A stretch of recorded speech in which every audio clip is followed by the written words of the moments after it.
मित्रों, वीना सिकरी साहिबा इंडिया की बड़ी सीनियर डिप्लोमेट रह चुकी हैं और ये बांग्लादेश के अंदर इंडिया की हाई कमिश्नर भी रही हैं। अब आज इनका एक बड़ा interesting interview the new Indian express के अंदर छपा है। इसके अंदर उनसे सवालात जो पूछे गए हैं, ये पूछे गए हैं बांग्लादेश के अंदर जो रिवोल्यूशन आया है उसके बारे में।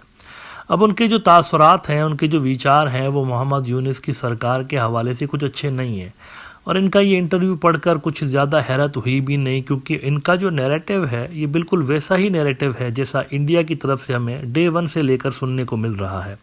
सच इज़ ये कि ये जो रिवोल्यूशन वहाँ पर आया है ये वेल ऑर्गेनाइज्ड था, इसको करवाया गया, इसके पीछे मोहम्मद यूनुस था, इसके पीछे फला एक्टर्स थे, ये सारी बातें उन्होंने की हैं। लेकिन साथ ही मिलिट्री के हवाले से 2-3 इंपॉर्टेंट बातें उन्होंने की हैं जिसको डिस्कस करना बड़ा ज़रूरी है। न्यू इंडियन एक्सप्रेस ने लिखा है कि हसीनाज एग्जिट अ केयरफुली क्राफ्टेड कूप। हसीना को जो निकाला गया है बाहर, बड़ा केयरफुली ये सारा का सारा कू डिज़ाइन किया गया और उनको निकाल बाहर फेंका गया। Former high commissioner to Dhaka Veena Sikri says Pakistan aims to reverse the events of 1971 by discreetly begging Bangladesh। अच्छा, discreetly का मतलब होता है बड़े एहतियात के साथ, केयरफुली, उसको discreetly कहते हैं। यानी वो कहती हैं कि इस रिवॉल्यूशन के बाद पाकिस्तान जो है और 1971 वाले इवेंट्स में जो कुछ भी हुआ है उसको रिवर्स करने की कोशिश कर रहा है, बड़ा केयरफुली कोशिश कर रहा है। नाउ व्हाई शी थिंक्स सो, वो ऐसा क्यों समझती हैं कि पाकिस्तान 1971 वाले इवेंट्स को सावधानी के साथ रिवर्स कर रहा है, ऐसा वो क्यों समझती हैं, इसके बारे में नीचे उन्होंने आंसर दिया है। पहले तो उनसे पूछा गया कि was the coup against Hasina government a spontaneous reaction to student unrest और there was something more to it. अब इसका आंसर मेरे ख्याल से बांग्लादेश के अंदर अक्सर लोग जानते होंगे, क्योंकि ये कोई नया सवाल नहीं है। अगस्त से लेके मुख्तलिफ इंडियन ऑफिशियल इस सवाल के बारे में जवाब देते रहे हैं और इनका जवाब भी, वीना साहिबा का जो जवाब है वो भी कुछ डिफरेंट नहीं है, वो भी वैसा ही है जैसे इंडिया के रिटायर्ड या हाजिर सर्विस ऑफिशियल्स जो हैं पब्लिकली या प्राइवेटली देते रहे हैं मुख्तलिफ मीडिया आउटलेट्स को। तो वो भी कुछ ऐसा ही जवाब देते हुए कहती हैं कि it was a meticulously planned operation, revolution नहीं, operation. Anti India and anti Hasina sentiments had been nurtured for years. यानी ये जो एंटी इंडिया सेंटिमेंट्स हैं ये खुद ब खुद नहीं हो रहे थे, इनको नर्चर करवाया जा रहा था। और वो कहती हैं कि portraying her as an agent of Delhi, these sentiments have been leveraged to execute the coup. Yunus, who maintains close ties with Hillary and Bill Clinton, acknowledged at a public event in New York that the coup was well planned and Alam was brain behind it. Yunus called Alam onto the stage and gave him credit for the operation. Alam has close ties with band outfits. अब पहली बात तो ये है, वो मैंने भी clip देखा था, मोहम्मद यूनुस ने इनको अप्रिशिएट करने के लिए बुलाया था कि आपने जिस तरीके से नामुमकिन को मुमकिन करके दिखाया है ये काबिल तारीफ है। और इसमें कोई ऐसी कोई हैरानगी की बात तो नहीं है। यकीनी तौर पर आलम ने और उनके साथियों ने ऐसा करके दिखाया है जो कि कोई सोच भी नहीं सकता था। अगस्त के अंदर जो रिवॉल्यूशन आया है इससे 2 महीने पहले कौन सोच सकता था? जून में कोई सोच सकता था कि शेख हसीना इस तरह से भागेंगी इंडिया की तरफ? कोई सोच सकता था? ये जो कू हुआ है इस पे आने वाले दिनों में आप देखेंगे कि रिसर्च होगी बाकायदा यूनिवर्सिटीज़ के अंदर। पॉलिटिकल साइंस के जो स्टूडेंट्स हैं वो पढ़ेंगे इस कू को कि ये हुआ कैसे है, किस तरह से स्टूडेंट्स ने 15 साल से बैठी हुई डिक्टेटर को उठा के बाहर किया है। तो वेल प्लान्ड तो ये था बिल्कुल, लेकिन प्री प्लान्ड नहीं था, ये बात माननी पड़ेगी। प्री प्लान्ड अगर होता तो शेख हसीना साहबा रिएक्ट करती यकीनी तौर पर और इसको डिफ्यूज करने की कोशिश करती। तो ये प्री प्लान्ड नहीं था, मोमेंटम बना और उस मोमेंटम को फिर शेख हसीना की गवर्नमेंट के खात्मे की तरफ डाइवर्ट किया गया। तो this was a well planned, agreed, but it wasn't a pre planned actually. और ये जो एंटी इंडिया सेंटीमेंट्स को नर्चर करने की बात की गई है ये खुद इंडिया ने किया है। भाई हरकतें उनकी ऐसी थी, मतलब आउट ऑफ नोवेयर तो एंटी इंडिया सेंटीमेंट्स नहीं वहाँ पर पल रहे थे ना मुल्क के अंदर। हाल ही में जब शेख हसीना भागी हैं उससे पहले भी इलेक्शन को हाईजेक करने में इंडिया ने उनकी हेल्प की। तो इस तरह की जो हरकतें पास्ट में भी होती रही हैं, पिछला इलेक्शन भी हाईजेक करने में इंडिया ने उनकी हेल्प की। इसके अलावा कंट्रोवर्शियल एग्रीमेंट्स, ये सारा कुछ होता रहा है। तो इन्हीं हरकतों की वजह से एंटी इंडिया सेंटीमेंट्स वहाँ पर ओवर द ईयर्स बढ़ते रहे हैं। हरकतें ऐसी रही हैं, ये नर्चर नहीं करवाए गए, इंडिया की हरकतों ने एंटी इंडिया सेंटीमेंट्स वहाँ पर क्रिएट किए हुए हैं। अच्छा, वो जो मिलिट्री के हवाले से मैंने बात की वो बड़ा इंपॉर्टेंट है डिस्कस करना। मतलब वैसे तो ये लंबा चौड़ा इंटरव्यू है, जाकर पढ़िएगा ज़रूर वहाँ पर इनकी वेबसाइट पे, लेकिन इसकी एक दो इम्पॉर्टेंट चीज़ें हम यहाँ पर डिस्कस करते हैं। पाकिस्तान के हवाले से उनसे पूछा गया कि क्या पाकिस्तान ने यहाँ पर कोई रोल प्ले किया है इस रेवोल्यूशन के अंदर, तो इस पे उन्होंने प्रिडिक्टेबल किस्म का जवाब दिया। मतलब हर इंडियन ऑफिशियल आजकल यही बातें करता हुआ नजर आ रहा है। चाइना, पाकिस्तान और अमेरिका, इन तीन मुल्कों के ऊपर खास तौर पर इल्ज़ामात इंडिया की रूलिंग पार्टी के लोग भी लगाते रहे हैं, तो इन्होंने भी वही रवायती सा राग आलापा है। इनसे पूछा गया, do you see Pakistan influence in the recent developments in Bangladesh, तो वो कहती हैं Pakistan has played a significant role in the regime change operation strengthening its ties with the Bangladeshi army. ये बड़ी इंपॉर्टेंट बात है। वो कहती हैं बांग्लादेशी मिलिट्री के साथ पाकिस्तान ने बहुत ही क्लोज टाइज मेंटेन कर लिए हैं, बना लिए हैं। और फिर वो कहती हैं कि historically these links were weak earlier during Sheikh Hasina government but have grown stronger recently in the wake of coup.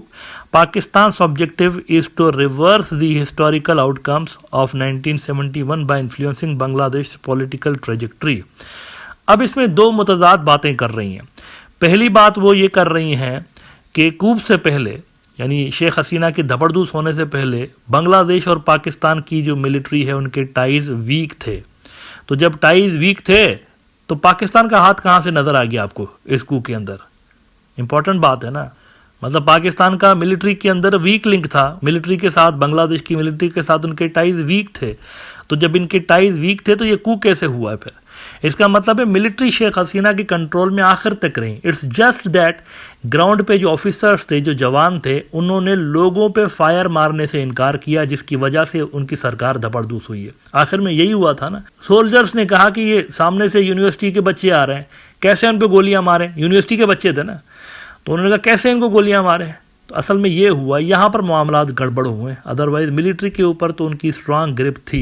अब उनके जाने के बाद अगर टाइज बेहतर हो रहे हैं बांग्लादेश और पाकिस्तान की मिलिट्री के, तो उसके पीछे भी बहुत सारे असबाब हैं। इंडिया एक बड़ा थ्रेट है बांग्लादेश के लिए और बांग्लादेश की मिलिट्री ये बात जानती है। अगर आप नहीं जानते तो मैं आपको एक मैप दिखाता हूँ। ये ज़रा मैप देखिए।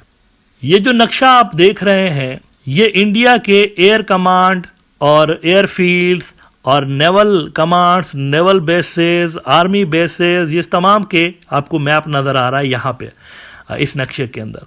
अब देखिए, इंडिया के ज़्यादातर जो मिलिट्री रिसोर्सेज डिप्लॉयड हैं वो पाकिस्तान के अगेंस्ट डिप्लॉयड हैं। देख लीजिए, इनका जो पाकिस्तान वाला बॉर्डर है वो हैवीली फोर्टिफाइड है, किला बना के रखा हुआ उन्होंने। ज़्यादातर उन्होंने अपनी मिलिट्री जो इक्विपमेंट्स हैं, फ़ौज अपनी ज़्यादातर वहीं पर ही रखी हुई है पाकिस्तान वाले बॉर्डर पर। अब रिसेंटली थोड़ा सा डिप्लॉयमेंट का पैटर्न उन्होंने चेंज किया है, कुछ रिसोर्सेज ऊपर की तरफ उन्होंने शिफ्ट करना शुरू किए हैं। चाइना से जब इनकी लड़ाई हुई है रिसेंटली, तो बॉर्डर टेंशंस के चलते इन्होंने वहाँ पर भी रिसोर्सेज डिप्लॉय करना शुरू किए हैं। अदरवाइज इनकी जो ज़्यादातर मिलिट्री डिप्लॉयमेंट है वो पाकिस्तान की तरफ डिप्लॉयड है। लेकिन कहने को बांग्लादेश इनका फ्रेंडली मुल्क रहा है ना, इंडिया का कहते रहते हैं, सबसे बेहतरीन दोस्त शेख हसीना के दौर में कहते थे। लेकिन उस दौर के बाद भी आप मुझे बताइए कि ये चारों तरफ से बांग्लादेश की, इंडिया की आर्मी, इंडिया की नेवी, इंडिया की एयरफोर्स क्या कर रही है? बांग्लादेश की चारों तरफ से आप देखिए, ये बैठे हुए हैं या नहीं बैठे हुए? ये क्यों बैठे हुए हैं?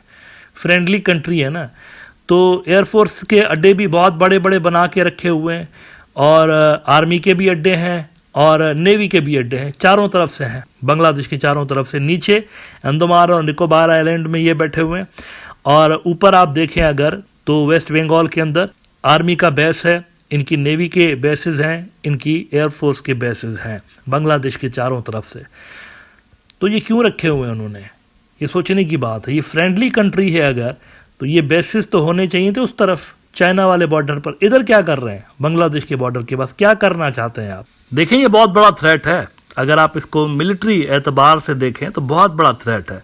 आपने नेवी भी उनके पीछे लगा दी हुई है, एयरफोर्स भी लगा के रखी हुई है, आर्मी भी लगा के रखी हुई है, और ऐसे टाइम में भी आपने ये पैटर्न वहाँ पर डिप्लॉयमेंट का जारी रखा जब आपकी मंजूर नज़र हुकूमत थी वहाँ पर, आपकी बी टीम थी वहाँ पर, शेख हसीना साहबा, जिन्होंने बांग्लादेश को इंडिया के एक स्टेट के तौर पर रन किया 15 साल तक। आप जो बोलते थे ये करती थी, उसके बावजूद आपने यहाँ पर मिलिट्री रखी, तो ये एक बहुत बड़ी तलवार है जो कि आपने उनके ऊपर लटका के रखी हुई है। तो ऑब्वियसली बांग्लादेश की military whatever resources they have वो ट्राई करेंगे इसको काउंटर करने के लिए, और उसके लिए उनको जो सही लगेगा कि जहाँ से उनको हेल्प मिल सकती है वो उस मुल्क से हेल्प लेंगे। इसमें कोई रॉकेट साइंस नहीं है, आप उनको बेसिकली पुश कर रहे हैं, आपने पुश कर दिया है उनको ये सारी चीज़ें करने के लिए। पाकिस्तान के साथ टाइज बढ़ाना उनके लिए फिजिबल यूँ भी है कि जस्ट लाइक बांग्लादेश, पाकिस्तान की मिलिट्री भी बहुत बड़ी तादाद में चाइनीज़ वेपन्स इंपोर्ट कर रही होती है।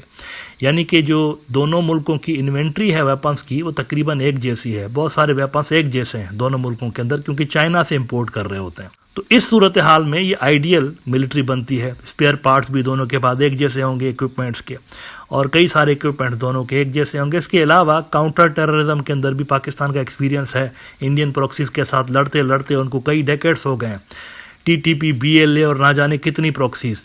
तो वो वाला एक्सपीरियंस भी पाकिस्तान इनके साथ शेयर कर सकता है, जो कि ये चिटागोंग हिल ट्रैक्ट्स के अंदर इस्तेमाल कर सकते हैं उस एक्सपीरियंस को, क्योंकि सीएचटी के अंदर भी बहुत सारी इंडियन प्रॉक्सीज मौजूद हैं।